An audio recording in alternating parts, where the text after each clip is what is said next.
दोस्तों जय हिंद। स्वागत है आपका ज्ञान की विपाशा चैनल पर। अगर आपने अभी तक चैनल को सब्सक्राइब नहीं किया है तो चैनल को कर लें सब्सक्राइब और बेल आइकन को भी प्रेस कर लें ताकि चैनल से संबंधित सभी प्रकार की अपडेट्स आपको मिलती रहे।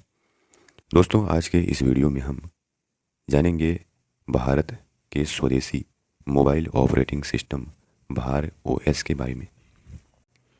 हम इससे संबंधित सभी महत्वपूर्ण तथ्यों को जानने का प्रयास करेंगे। तो आइए वीडियो को शुरू करते हैं। दोस्तों, भारत ने बनाया स्वदेशी तरीके से अपना मोबाइल ऑपरेटिंग सिस्टम जिसका नाम है भार ओएस। नई दिल्ली में मंगलवार को स्वदेशी मोबाइल ऑपरेटिंग सिस्टम के परीक्षण को केंद्रीय मंत्री धर्मेंद्र प्रधान और अश्विनी वैष्णव ने देखा।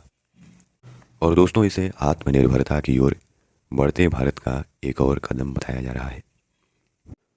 दोस्तों, किसी भी मोबाइल फ़ोन को चलाने के लिए बुनियादी ज़रूरत उसके ऑपरेटिंग सिस्टम की होती है। और अभी ज़्यादातर स्मार्टफोन मोबाइलों में गूगल का एंड्रॉयड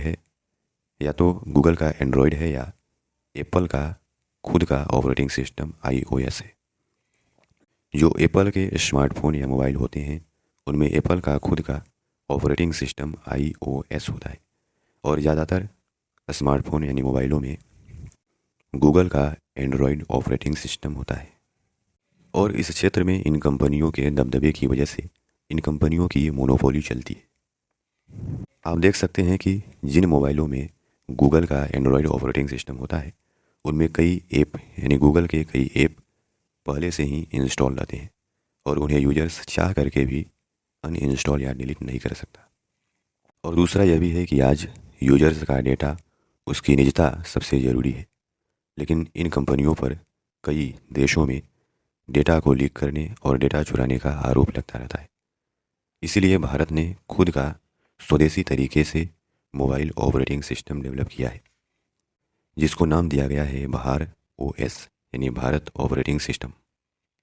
कल शिक्षा मंत्री धर्मेंद्र प्रधान और आईटी मंत्री अश्विनी वैष्णव ने इस तकनीकी का परीक्षण किया और बताया कि भविष्य के लिए यह अहम कदम है। किसी भी मोबाइल फ़ोन को चलाने के लिए बुनियादी ज़रूरत उसके ऑपरेटिंग सिस्टम के भारतीय संस्करण भार ओएस का मंगलवार को सफल परीक्षण किया गया। केंद्रीय शिक्षा मंत्री धर्मेंद्र प्रधान और इलेक्ट्रॉनिक्स और आईटी मंत्री अश्विनी वैष्णव ने इसे परखा। उन्होंने आईआईटी मद्रास की ओर से बनाए गए भार ऑपरेटिंग सिस्टम को मेक इन इंडिया के तहत आत्मनिर्भर डिजिटल ढांचा विकसित करने में अहम कदम बताया है। यानी दोस्तों, इस ऑपरेटिंग सिस्टम को डेवलप किसने किया है? आईआईटी मद्रास ने। क्या है भार ऑपरेटिंग सिस्टम और क्या हैं इसके फायदे? किसने बनाया है? इसे आईआईटी मद्रास में इक्यूबेशन के तहत काम कर रही नॉन प्रॉफिट कंपनी J&K के ऑपरेटिंग प्राइवेट लिमिटेड ने विकसित किया है। इसे फ्री और ओपन सोर्स रखा गया है। आने वाले समय में इसे आम नागरिकों के लिए और सरकारी एजेंसियों को भी बिना किसी रोक टोक इसका उपयोग करने के लिए लॉन्च कर दिया जाएगा। इस ऑपरेटिंग सिस्टम से एप्पल के iOS और गूगल के एंड्रॉयड ऑपरेटिंग सिस्टम पर निर्भरता घटाने में भारत को मदद मिलेगी। यानी नागरिकों का फ़ोन केवल फ़ोन रहेगा, उसमें अमेरिकी टेक कंपनियों के ऑपरेटिंग सिस्टम के जरिए गैर ज़रूरी ऐप ज़बरदस्ती नहीं डाले जाएंगे। सुरक्षा कैसे बढ़ेगी? iOS या एंड्रॉयड ऑपरेटिंग सिस्टम में सैकड़ों ऐप पहले से ही इंस्टॉल होते हैं। हम देखते हैं कि हमारे स्मार्टफोन या मोबाइल में गूगल के ऐसे ऐप बहुत सारे हैं जो पहले से ही इंस्टॉल रहते हैं, उन्हें हम अनइंस्टॉल नहीं कर सकते चाह करके भी। इन्हें मोबाइल फ़ोन की सुरक्षा और यूजर्स की निजता के लिए खतरा माना जाता है। यूजर्स का डेटा उसकी मर्जी के बिना स्टोर किया जाता है।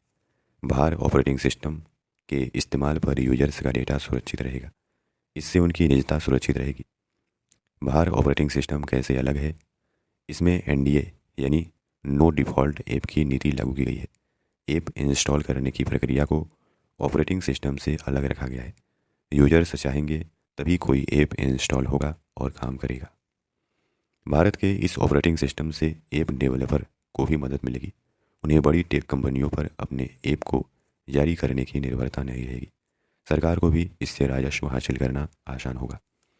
भार ऑपरेटिंग सिस्टम पर चलने वाले ऐप पर यूजर्स बेहतर नियंत्रण रख सकेंगे और यह किसी घातक ऐप को फ़ोन में पहुंचने से भी रोकेगा। और इसकी सबसे बड़ी खासियत यह बताई जा रही है कि यूजर्स अपनी मर्जी से ऐप को सिस्टम में डाउनलोड करेगा। इतना ही नहीं, उसे किसी ऐप के इस्तेमाल के लिए मजबूर नहीं किया जा सकेगा।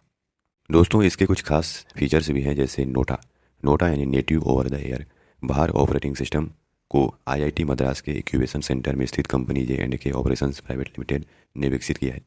कंपनी के डायरेक्टर कार्तिक अय्यर के अनुसार इसमें नोटा फीचर्स की व्यवस्था की गई है। नोटा अपडेट स्वचालित तरीके से डिवाइस पर अपडेट और इंस्टॉल होते रहते हैं।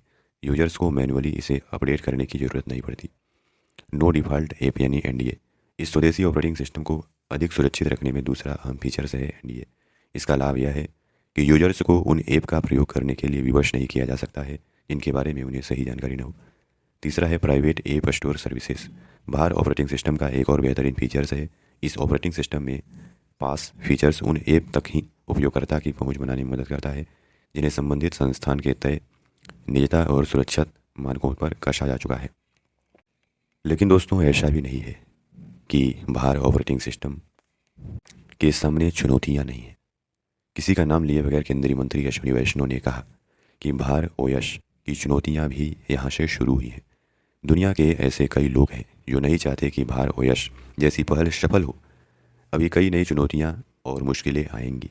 हमें बेहद सजग रहते हुए उन्हें सफल बनाने के लिए लगातार प्रयास करना होगा। अश्विनी वैष्णव जी का इशारा गूगल और एप्पल आदि टेक कंपनियों की ओर था। इन पर अपने एकाधिकार के बल पर टेक जगत में नए इनोवेशन, ऑपरेटिंग सिस्टम और विभिन्न ऐप आदि को मनमाने तरीके से इनको पनपने से रोकने और एकाधिकार विरोधी गतिविधियों में शामिल होने के कई आरोप लगते हैं। ये कंपनियां अपने वर्चस्व को बनाए रखने के लिए दूसरी कंपनियों को खड़ा नहीं होने देना चाहती। तो दोस्तों, भारत ने अपना खुद का स्वदेशी ऑपरेटिंग सिस्टम लॉन्च कर दिया है, मोबाइल ऑपरेटिंग सिस्टम। आशा करते हैं कि आपको काफ़ी कुछ जानने को मिला होगा। धन्यवाद।